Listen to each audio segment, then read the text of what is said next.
नमस्कार शेतकरी मित्रांनो, सरसकट या 22 जिल्ह्याचा पीक विमा जाहीर. पीक विम्याच्या नवीन याद्या जाहीर झाल्या. मित्रांनो, चॅनलला नवीन असाल तर चॅनलला सबस्क्राईब करा. महाराष्ट्रातील शेतकरी बांधवांसाठी एक महत्त्वाची आणि आनंदाची बातमी आहे. पीक विमा 2023 अंतर्गत पात्र गावांची यादी जाहीर करण्यात आली असून अनेक जिल्ह्यांमध्ये मोठ्या प्रमाणात गावे या योजनेसाठी पात्र ठरलेली आहेत. ही बातमी शेतकऱ्यांसाठी दिलासादायक असून या आर्थिक सुरक्षिततेच्या दृष्टीने महत्त्वाची ठरणार आहे.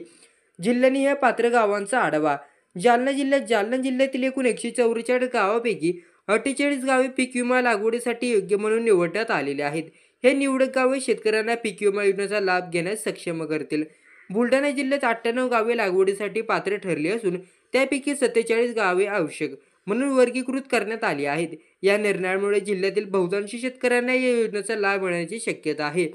3 यवतमाळ, 4 नांदेड जिल्हा, 5 परभणी जिल्हा, 6 लातूर जिल्हा, 7 वाशिम जिल्हा, 8 अकोला जिल्हा आणि 9 कोल्हापूर जिल्हा, 10 संभाजीनगर.